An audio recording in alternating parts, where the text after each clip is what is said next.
привет, друзья! Намасте, намаскар, мераба.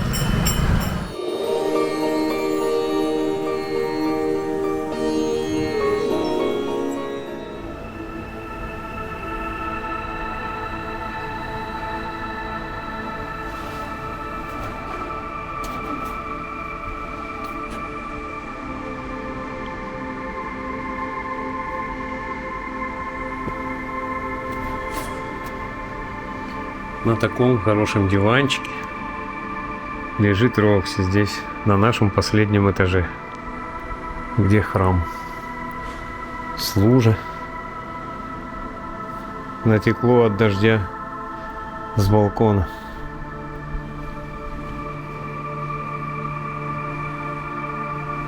Хорошо здесь, Рокси? Домой не хочешь? Немножко разнообразия. Такая Рокси спокойная кошка. Сидит себе. Никуда не убегает. Куда посадишь, там и сидит.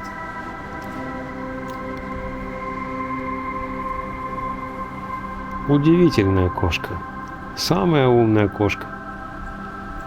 Умная кошка. Самая умная кошка в Индии.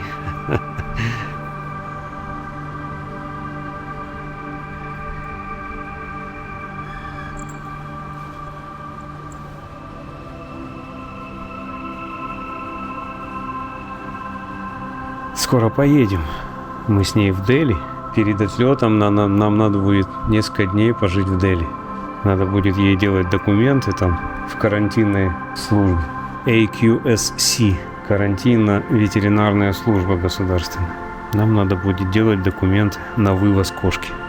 Пойдем домой. Она все понимает, только я говорю, пойдем домой. Только говорю, пойдем домой, и она идет домой. Пошли домой, здесь душно. У нас хотя бы кондиционер есть. Пошли. Интересно все так. Все необычно. Интересно, необычно.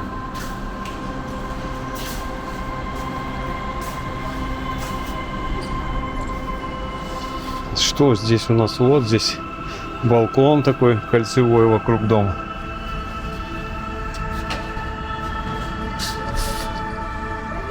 А там очень высоко. Пошли домой, пошли, давай. Что там? А там какая-то грязный коврик лежит. Хочешь в храм?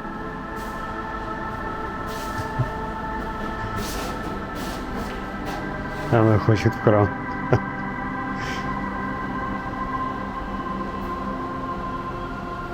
Пойдем домой, пойдем.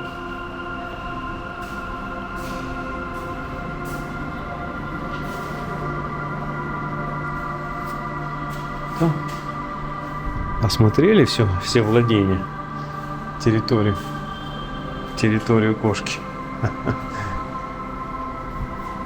Фу, я уже мокрый здесь. Влажность. Я смотрел влажность на сайте погодном. Здесь написано 95% влажность. Ей надо обязательно все двери обнюхать. Кто ж там живет, интересно, в дверях? За этими дверьми. Ну, кошек точно нету здесь. Кошки этажом ниже живут. 4 кошки.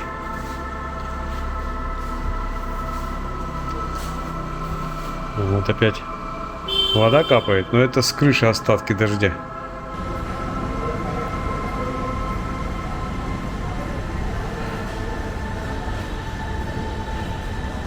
Как интересно все. Как все интересно.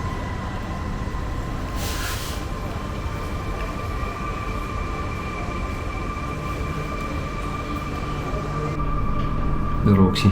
У нас завелась мышка. Я видел ее здесь маленькая, совсем вот такая мышка. И Рокси за ней охотится. Никак не может поймать эту мышку. Она мелкая. Я стою, зубы чищу здесь, вот в душе. Чувствую, кто-то по моим ногам бежит. Кто-то трогает мои ноги. Смотрю, эта мышка побежала вот сюда под холодильник. И Рокси увидела ее И потом она эту мышку караулила, наверное, часа 2 здесь, около холодильника. Не знаю, поймала она ее или нет в итоге. Скорее всего, нет. Рокси, ты поймала мышку ночью? А, конечно, лучше не давать ей кушать мышек этих, потому что они могут быть заразные здесь. Какая-то глупая мышка. Обычно они не селятся там, где живет кошка. Но вот эта мышка, видимо, молодая. Ничего не знает про кошек.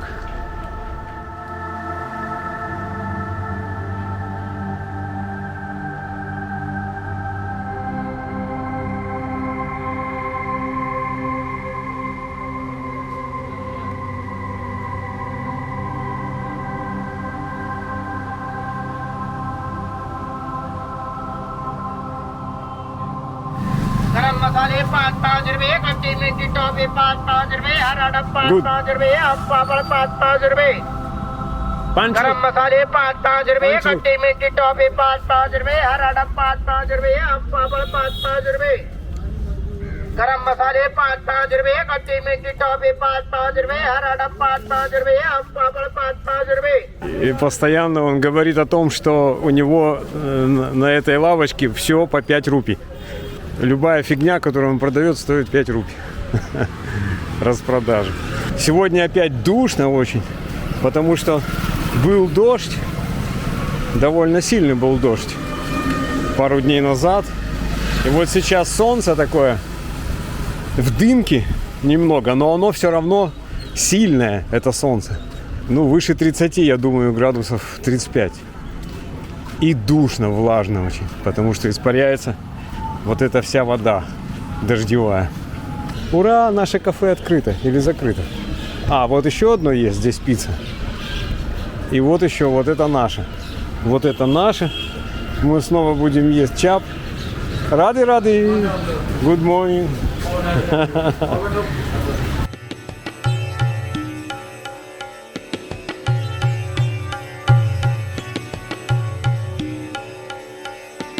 Такой небольшой оазис. Вроде парка что-то есть в Хаусе. Вриндавана. Обезьянки вон там резвятся. Дети резвятся. Как-то я сюда зашел, много очень было людей, играли в бадминтон. Ребята. Вот здесь есть такой... Ну это не баньянчик, это просто такое какое-то дерево. Какой-то фикус местный. Когда-то было задумано как фонтанчик.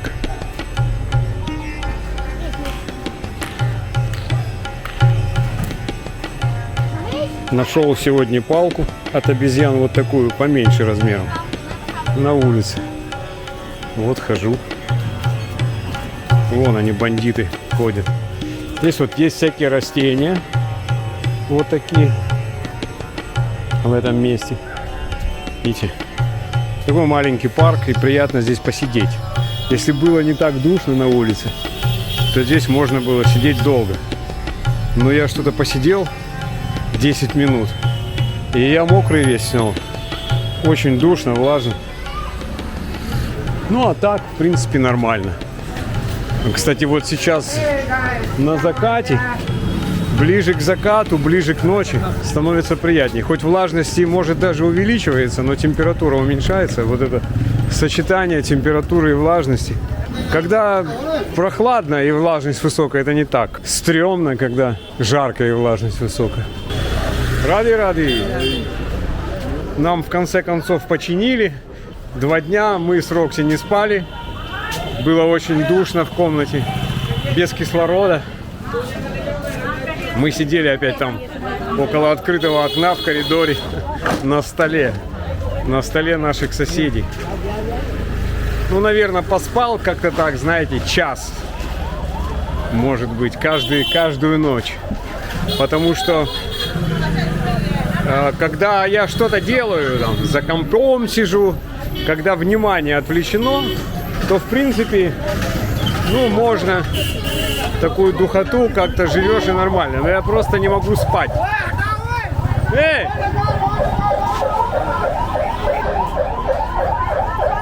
О, какие красавцы! Смотрите, в одинаковых рубашках, ребята. Они специально купили новые одинаковые курты. Это такой вялый муссон.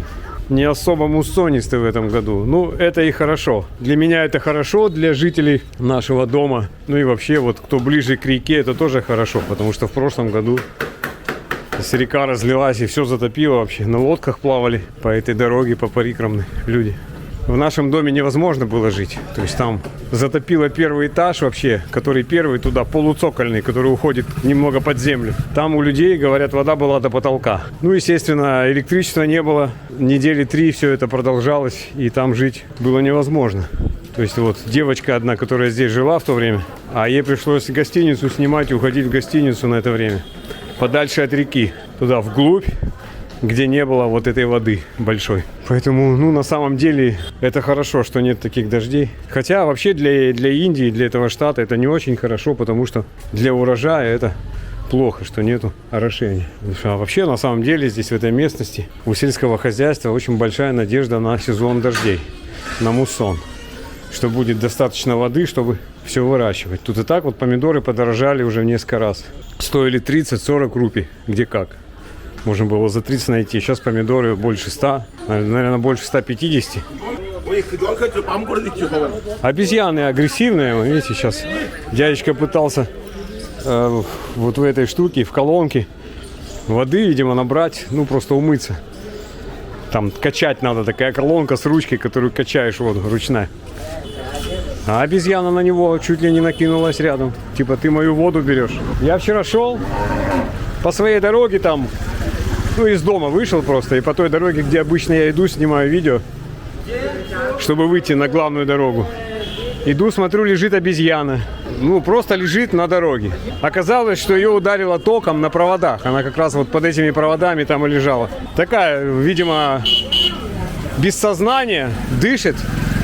Ну, как-то немножко шевелится. Но, видно, хорошо ее припечатало электричеством там на проводах. И, наверное, она могла бы очухаться там, полежать немножко, потому что я видел такие случаи. Обезьяну било током на этих проводах, она падала. Ну и там часок полежит, потом вставала и уходила. О, смотрите, красота какая. Попкорн. Да. У нас дождь пошел. Я тут сижу внутри храма под навесом. Навес из дерева. Живая крыша.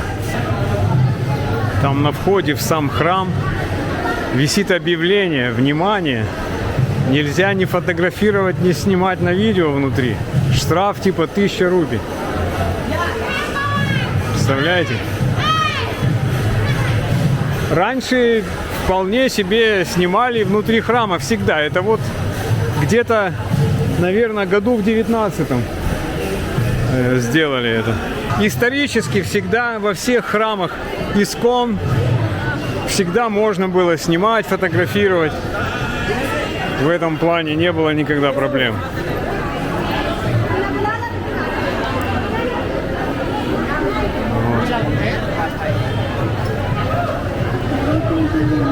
Вот. Очень скользко. У меня вот эти кроссовки старые кроксы, они очень скользят на мраморе, потому что я очень аккуратно иду.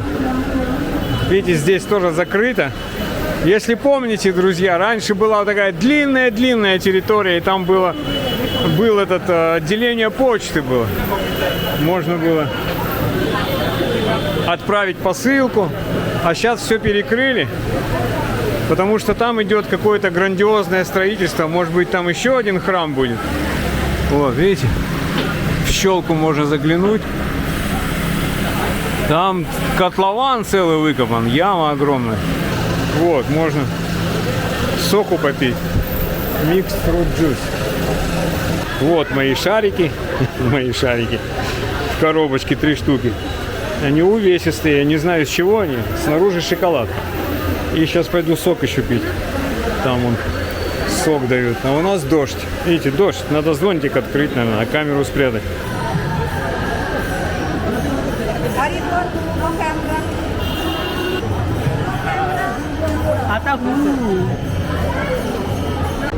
Видите, как я, как на лыжах или как на коньках по этому скользкому мраморному полу. Босиком здесь надо ходить, да. Самое то. Все, я ухожу из храма. Дождь закончился. Сейчас это все высохнет, кстати. Здесь поменяли картинки. Раньше здесь другие были изображения. Ну, вот давно. Такие, как бы, как в книге. Как в кришнаитских книгах, такие же. Я вчера, друзья, поставил замок себе новый на дверь в комнате здесь. То у меня там на соплях был вообще замок старый, ремонтированный. Поставил новый замок, ну старый тоже остался. Он работает прекрасно. Ну, на всякий случай еще один замочек поставил. Плотник. Замок стоит 1200 рупий. Ну, хороший, нормальный замок. Обычный. С 1200 рупий стоит. И установка. Парень пришел, плотник. 300 рупий. Ну, где-то, наверное, минут 40 он возился. Все, поставил замок. Врезной. То есть он не накладной, а внутрь двери туда. Врезается в саму дверь. Я с ним заранее не договаривался. Это, ну, посоветовали просто плотника наши там менеджеры. Он приехал, начал делать. А сейчас, думаю, скажет, давай 1000 рупий. Замок 1000 рупий, установка 1000 рупий. Ну, он говорит, 300. Ну, 300 нормально. Купил вот эти шарики шоколадные в храме. И домой пойду пить чай. Сделаю чай себе без молока, обычный черный, и с шоколадными шариками. Вот такая задумка. Сходим в магазинчик тот маленький. Исторический магазин, который единственный работал здесь во время ковида.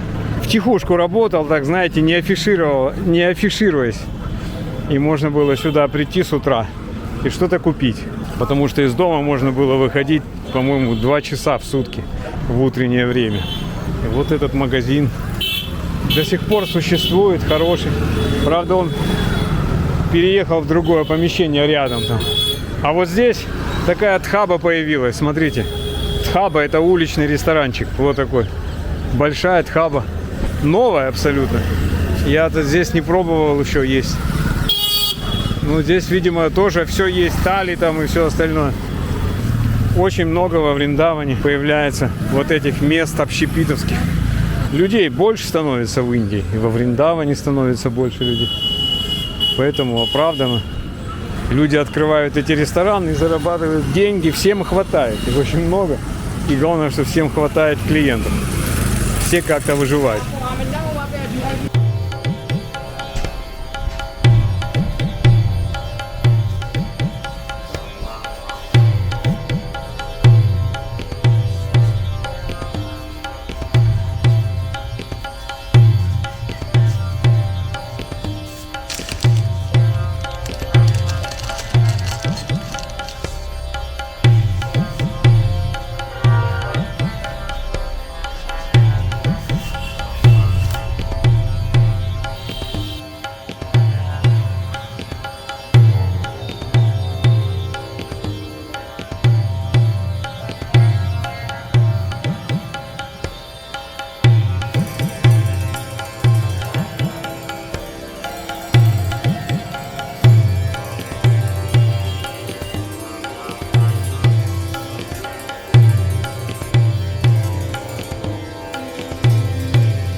Мартышкам кто-то дал целый ящик всяких очистков фруктовых и овощных. Вот. Здесь небольшой фруктовый рынок у нас. Он всегда здесь был. Хороший рынок, здесь все есть. Из фруктов, вот что нужно. Все, что есть во Вриндаване вообще, все есть здесь. Гранаты, мандарины, апельсины, дыньки какие-то, арбузы, манго, бананчики, картошка, помидоры. Такой овощной магазин.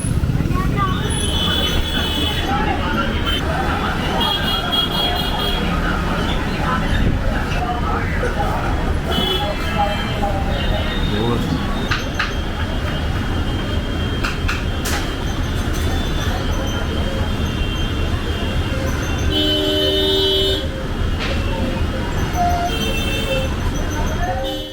еще глаза не продрал по-хорошему после этого самого, после стрима вчерашнего, вернее сегодняшнего ночного.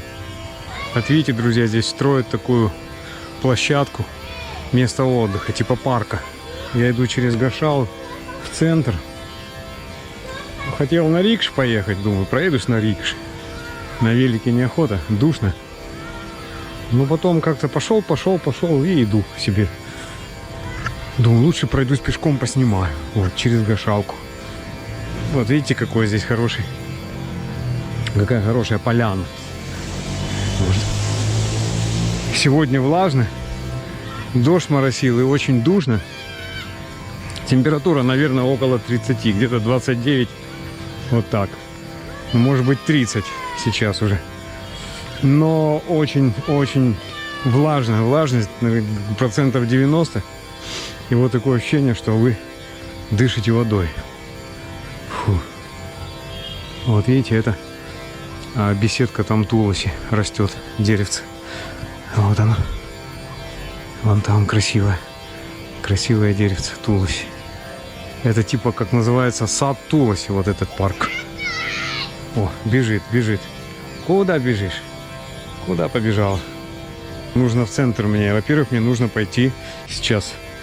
Есть здесь такая фирма такси. Хозяин индиец, его зовут Роман. Ну, не Роман, как русское имя. Роман, наше имя. А Роман. Роман через А. Это индийское имя. Роман. Вот, и пойду к Роману. Он мне обещал за 4000. Я с ним разговаривал уже раньше. Что другие попросят еще дороже. Да, до Дели. Я раньше, не так давно, кстати, 2500 ездил на такси до Дели, до аэропорта. Ну, по сути, вот это место, где моя гостиница в Дели, которую я забронировал, она тоже рядом с аэропортом, прямо вот в районе Дели Аэросити район. И там есть деревня, где много всяких разных отелей. И дорогих, и недорогих, бюджетных. Он обещал за 4000 увезти. Вот он за 4000 меня вез сюда из Дели, когда я прилетел. И, так сказать, чтобы замкнуть круг этот, нужно мне снова с Романом поехать обратно, тоже за 4000. Вот, когда ветром обдувает, как из вентилятора, нормально, не так жарко.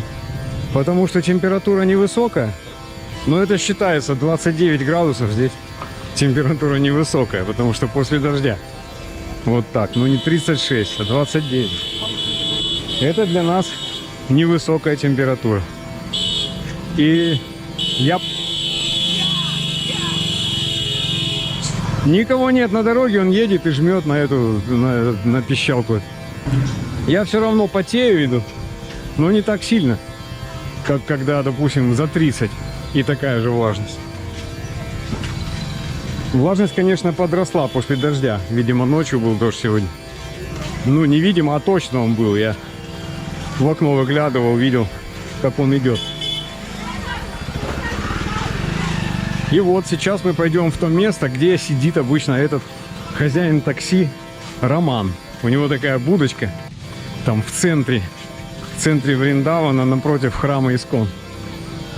Такая классная будочка. Он там сидит, ждет клиентов. У него несколько автомобилей, много такси уже у него. Такой автомобильный магнат здесь. Так я много лет езжу с ним. В Дели, из Дели, вот так. Удобно с ним, потому что приезжаю я в Дели. Где-то в гостиницу заселяюсь обычно, там в Дели несколько дней. Ну, как раньше было. Приезжаю. И когда мне надо во Вриндаван, я ему звоню сюда просто. И говорю, мне надо из Дели доехать до Вриндавана. И едем. О, первый чистильщик ушей, которого я увидел во Вриндаване. В основном их много в Дели. И в Ришикеше почему-то очень много чистильщиков этих ушей. Ну, как бы я не стал бы доверять ему свои уши. Отель Кришна Интернешнл. Ну, для Вриндавана такой большой отель считается. Ну, не то, что жарко, духота, влажность вот это. Если бы сейчас была влажность, скажем, процентов 50, было бы, ну, просто супер-супер комфортно. Было бы офигенно. Вот в такую погоду здесь, в Индии, и в небольшую влажность. Ну вот и все вот так, как есть. Супер влажности. Вот все сидят рады. И мне еще надо сходить в одно место, в офис, по одному дельцу. Сделать там это дело. И потом пойду заказывать такси. Еще распечатать надо мне. Бронь отеля надо распечатать. Зайти тут в магазинчик, где печатают они. Хорошее место. И распечатать билет. И распечатать наш билет на поезд. Из Ташкента в Фергану. Я купил билет уже онлайн. На вот этом узбекском сайте. На сайте узбекских железных дорог. Все отлично работает. Зашел, купил билет. Билет стоит где-то, ну, наверное, $11, я не знаю. Почему-то у меня конвертация была через фунт стерлингов. Не знаю, какое отношение вообще я имею к фунту стерлингов. Так, нам вон туда надо. Ну вот с меня почему-то взяли в фунтах с карты. Списали. 9 фунтов стерлингов. 9 фунт стерлингов. Сколько это в долларах, я не знаю. Какой курс там сейчас. Вот столько стоит билет из Ташкента в Фергану на хорошем поезде.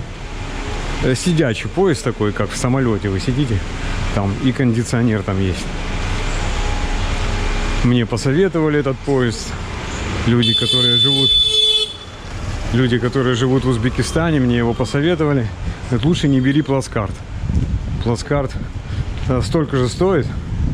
Но там ни кондиционера, ничего. Будешь ехать там, задыхаться в нем. Потому что все-таки там еще жарковато. Сейчас там под 40 в Ташкенте. Но в то время, когда я буду там, надеюсь, что я буду, что мы с Рокси приедем туда, в то время будет уже прохладнее. Намного будет прохладнее. Это будет максимум, будет, я смотрел, 32-33 вот так, а ночью меньше 20. Я уже и забыл, каково вот это вот такая погода, когда ночью меньше 20. У нас даже сейчас ночью, наверное, градусов 27. Вот здесь сейчас. Самое прохладное время. Под утро здесь 27 градусов. Вот я сегодня после стрима вышел с кошкой в коридор, а там такая прохлада. Думаю, ничего себе. О, я почувствовал 27 градусов во Вриндаване ночью. Ну, сейчас здесь будет потихоньку. Август вот такой будет весь, как сейчас. Сентябрь будет уже так, по суше. Ну, в начале сентября тоже будет так же, как сейчас. А с середины сентября будет уже хорошо. Ночные температуры упадут еще. И будет хорошо. Вот это здание странное. Вот, видите, прямо вот дом, этот, камера направлена на него. Нам туда. Там есть хорошая такая, типа как фотостудия. Любую фотографию вам распечатают. Вот там я печатал фотографии Рокси. Потом фотографии на паспорт они делают. Вот все, что хотите. Потом здесь можно получить перевод. Western Union. Еще что-то, куда-то деньги перевести. Купить билеты. Ну, такое старенькое бизнес-здание. Такое странное местечко. Все я там сделал, все, что надо. Здесь вот есть магазинчик компьютерный. Он раньше был большой, сейчас маленький. Вот такое странное место. Какие-то люди лежат на земле. Ну, я так понял, это просто заходят какие-то паломники, которые сюда приезжают и отдыхают. Где хотят. Вот можно зайти в какое-то бизнес-здание и там поспать. И никто слова не скажет. Такая Индия. Так, сейчас мы с вами, друзья, идем... Спасибо. Сейчас мы с вами идем в офис, так называемый, к Роману. К Роману, чтобы заказать нам с Рокси такси. Я надеюсь, что он там. Я ему могу, в принципе, позвонить просто по телефону и заказать. Никаких проблем. Но лучше лично встретиться с человеком. Личное общение всегда же лучше, чем звонок по телефону в Индии. Вот. У нас тут сезон кукурузы печеной. Рады. О, nice corn. А мне больше нравится вареная. Мне надо сухая вот эта кукуруза. Печеная как-то. Вот если бы он ее потом чем-то поливал, каким-нибудь соусом. Вот Роман такси, но Романа нету. Нету Романа. Вот видите, вот эта будочка, это его офис. Роман Гаутам его зовут. Роман офис.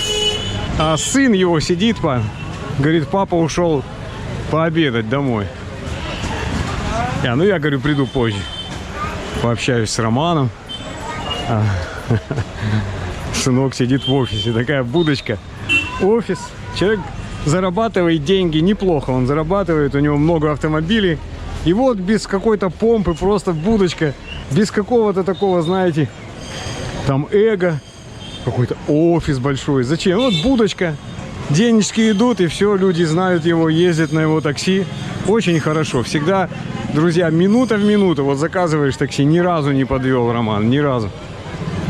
И всегда, вот как ты договорился с ним, на какую цену доехать, никогда его водители там не выпрашивают дополнительных денег.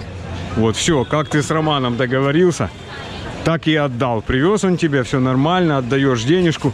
Никогда такого нет, что ой, давай там еще мне чаевые, там что-то. Ни разу не было вот такой ерунды с этим такси.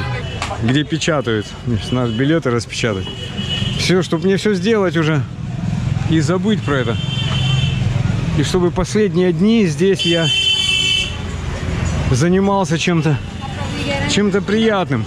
Но все равно мне надо будет собираться, там мешки собирать, сумки. Но это, я думаю, в последний день перед отъездом отсюда. А так хотя бы, может, ролик выложить. Да. Вот тоже такси. Видите? Здесь вот можно взять такси. Я все-таки прошел. Здесь этот проход на втором этаже, этот офис здесь. И его всегда я пропускаю. Вот этот хитро он так расположен здесь. Не особо. Вот, смотрите, друзья, это лед у него.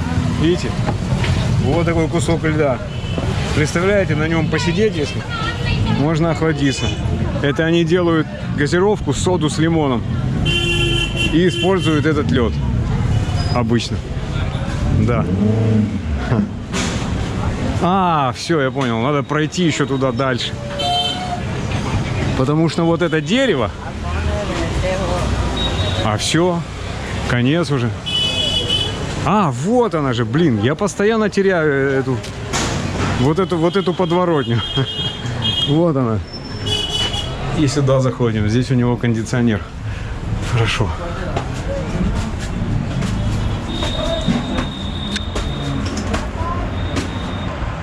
Вот магазинчик вот такой.